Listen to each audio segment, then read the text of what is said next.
Nosotros somos llamados a amonestar a nuestros hermanos, a defender la verdad, a enseñarla y a ayudar a los demás a comprenderla y a venir a ella. Pero dentro de las amonestaciones y reprensiones que llegamos a dar, tenemos que ser cuidadosos y hacerlas con cierta cautela o prudencia. Quiero hablar de la historia de Nehemías. Resulta que Nehemías era un líder dentro de la comunidad ahora del pueblo judío, ya que estaban de vuelta en Jerusalén, después del cautiverio en Babilonia. Y entonces esta persona, Nehemías, era alguien que el pueblo apreciaba o confiaba mucho en él. Él había puesto mucho orden en reedificar los muros de la ciudad. Y entonces llega a haber una crisis económica que está causada por los altos impuestos del gobierno. Y entonces la gente va con Nehemías y le dice, oye, Nehemías, fíjate que, pues tengo unas deudas, no he podido pagar, o fíjate, Nehemías, que ya me quitaron mis terrenos, o fíjate que ya me quitaron mi casa, o fíjate, Nehemías, que para pagar la deuda, y era algo que se hacía en esos tiempos, podías vender a tus hijos como esclavos para pagar tu deuda y después recomprarlos. Pero la persona se le acerca a Nehemías diciendo, ya los di para pagar la deuda y ahora ya no tengo con qué pagar a mis hijos, no puedo sacarlos de la esclavitud. Y entonces en ese momento, Nehemías 5:7 dice, y me enojé en gran manera cuando oí su clamor y estas palabras. Entonces lo medité en mi corazón y reprendí a los nobles y a los oficiales y les dije, ¿estáis cobrando cada uno usura a su hermano?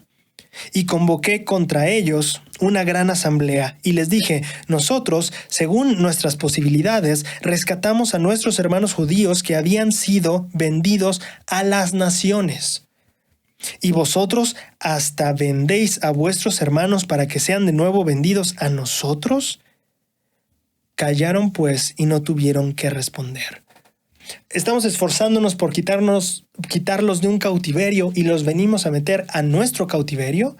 ¿Vamos a tenerlos cautivos nosotros ahora? Somos sus líderes, se supone que deberíamos cuidarlos, no oprimirlos.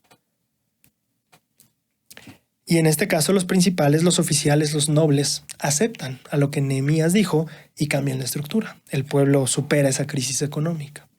Ahora, quiero que compares ese modelo de reprensión con los que vamos a ver posteriormente de Nehemías. Resulta que después Nehemías se va a Babilonia a cumplir una promesa que le debía a ese rey y regresa hasta bastante tiempo después. Nehemías se va por 12 años y después de esos 12 años regresa a Jerusalén. Sin embargo, cuando regresa a Jerusalén encuentra un desastre en el templo. Había un sacerdote que había quitado, uno de los cuartos del templo los había vaciado para podérselo alquilar a otra persona, dárselo ahí a otra persona. No alquilarlo, no, se lo dio, nada más. Y los diezmos y las cosas, las sacó y quién sabe dónde quedaron. Y entonces cuando Nehemías regresa y ve esto, se enoja mucho, saca las cosas de esta otra persona. También se da cuenta que los levitas no están en el templo. Y de hecho, justo aquí es donde viene Nehemías 13 del 8 al 11. Dice, me disgustó en gran manera y arrojé todos los enseres de la casa de Tobías fuera de la habitación. Esta persona que tenía las cosas de su casa en el templo. Entonces la saca y mandé que limpiaran la habitación e hice volver ahí los utensilios de la casa de Dios con las ofrendas de grano e incienso. Descubrí asimismo que las porciones para los levitas no se les habían dado y que los levitas y los cantores que hacían servicio habían huido cada uno a su campo. Contendí con los oficiales y les dije por qué esta casa de Dios está abandonada y los reuní y los puse en sus puestos. Ahora, quiero hablar de esto como un posible error. Y ahorita te voy a decir por qué. Bueno, no te voy a decir yo, te voy a decir el manual de instituto. En el manual de instituto del Antiguo Testamento, la segunda parte, la que va desde Segunda de Samuel hasta Malaquías, ese manual dice en la página 330 a la página 331. Poco después de llegar a Jerusalén, Esdras, que es otro personaje, inició sus tareas sacerdotales para poner los estatutos en orden. Los sacerdotes y los levitas habían permitido que el servicio del templo se deteriorara severamente. Los levitas no estaban atendiendo el templo en el asunto de Esdras. Muchos de ellos habían salido a ganarse la vida porque el pueblo no daba lo suficiente para el sostén del sacerdote, y esto no les permitía que sirviesen con total dedicación al templo. o a sus deberes. Algunos de ellos se habían casado con mujeres provenientes de otras naciones paganas, tal como lo habían hecho muchos de los otros ciudadanos judíos. Esdras 10, 3, 7 y 10 al 12 muestra cómo Esdras, con buenos resultados, llamó al pueblo a Jerusalén para confesar sus transgresiones y para hacer convenio de apartarse de sus esposas paganas. Parece que la renovación del convenio emprendida por Esdras y descrita en Nehemías 8 al 10 se produjo aproximadamente en este mismo tiempo. Entonces, prácticamente estamos diciendo que aquí nos están dando el contexto de Esdras, pero que es muy posible, parece ser que así fue, que esta renovación que Esdras estaba haciendo era al mismo tiempo o contemporánea con lo que Nehemías estaba haciendo en la escritura que leímos, cuando sacó las cosas del templo y dijo, ¿dónde están los levitas? ¿Por qué huyeron a sus campos? Bueno, Nehemías tenía preguntas, pero parece ser que sí había respuestas para estas preguntas. Nehemías, los sacerdotes se fueron no porque quisieran, sino porque no había dinero. No podían tener sustento y no huyeron a sus campos, sino que fueron a ganarse la vida porque tenían que comer. Bueno, entonces, ¿por qué no les han pagado sus porciones a los levitas? Bueno, Nehemías, no es que no les hayamos pagado sus porciones porque no querramos, sino porque el pueblo no ha dado. Y si el pueblo no da, nosotros no tenemos de dónde sacar. Tenemos que ir a nuestros campos a sacarlo. Por eso el templo está desatendido. No porque nos hayamos olvidado, nos haya valido 2 cacahuates el templo. Es que no podemos servir si no tenemos que comer. Ahora, un poco en defensa de Nehemías, quiero decir que la escritura que dice que Nehemías dice que los sacerdotes habían huido, el verbo huir, en la palabra en hebreo que viene ahí, no necesariamente habla de escapar o de huir, sino más bien de ir rápido, de salir rápido. Entonces, claro, si tienes hambre y te estás muriendo de hambre, sales muy rápido, pero no estás huyendo, estás yendo a trabajar, ¿no? Entonces, solo en defensa de Nehemías por esa parte. Pero ¿qué sí pasa con Nehemías? Y que creo que sí es el problema. Es la parte donde él dice, contendí con los oficiales. Cuando nosotros buscamos la definición de la palabra contender, no habla de una simple discusión, habla de una conversación o discusión donde uno quiere imponer su punto de vista sobre el otro.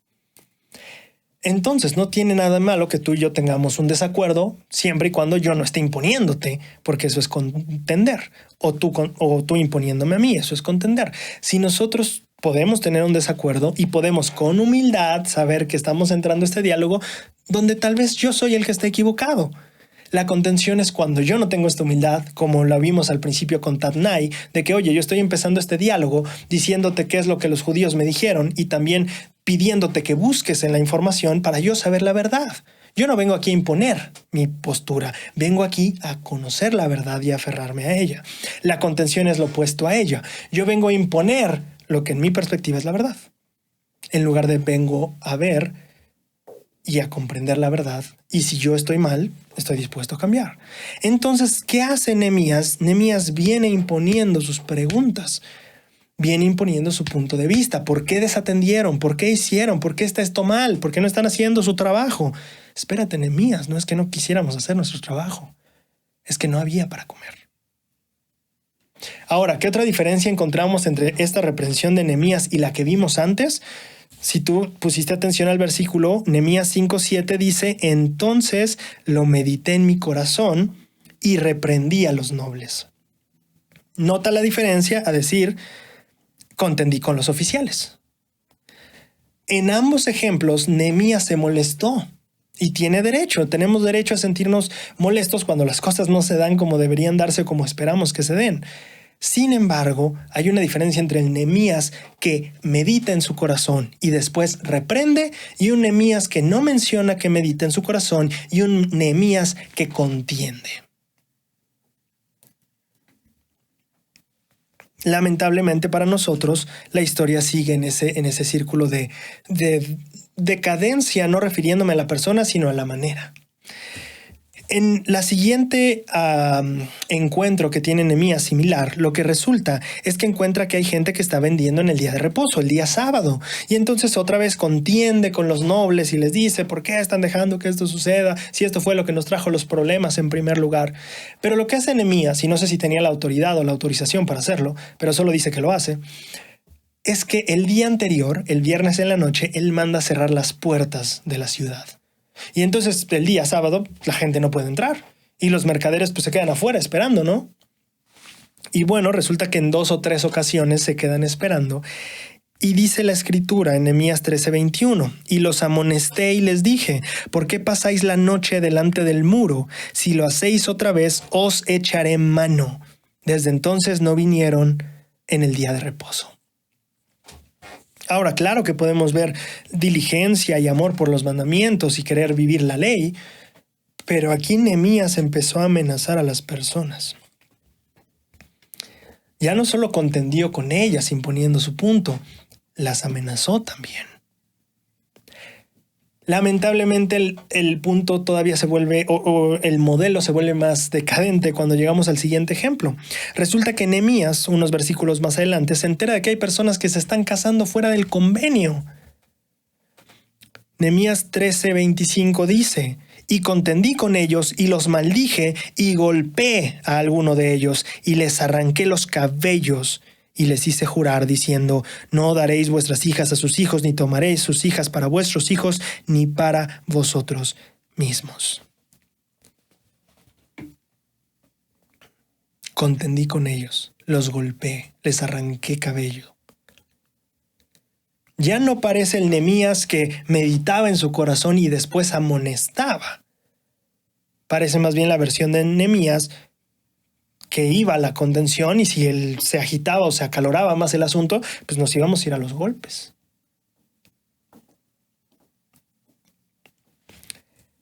La escritura dice, después de reprender a tu hermano, muéstrale más amor, ¿cierto? No dice, si no acepta la reprensión, arráncale unos cuantos cabellos.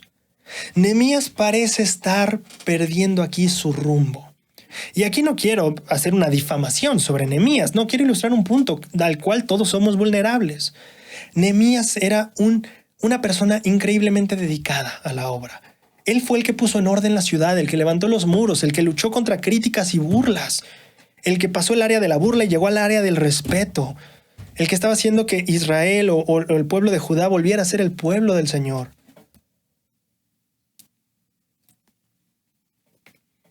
Y esa misma determinación, ese mismo ímpetu, acabó siendo su piedra de tropiezo. Su fortaleza se volvió su piedra de tropiezo. Y esta es una muy importante lección porque para nosotros habíamos hablado de los límites, habíamos hablado de la libertad y de los límites. Aquí en este caso Nehemías estaba cerrando cada vez más y más los límites y las consecuencias de esos límites. Y debemos de tener cuidado con esa parte de nivelar las libertades y los límites que ponemos o que damos a otras personas. Porque muchas veces tratando de instruir al niño en su camino, justamente acabamos apartando al niño de ese camino.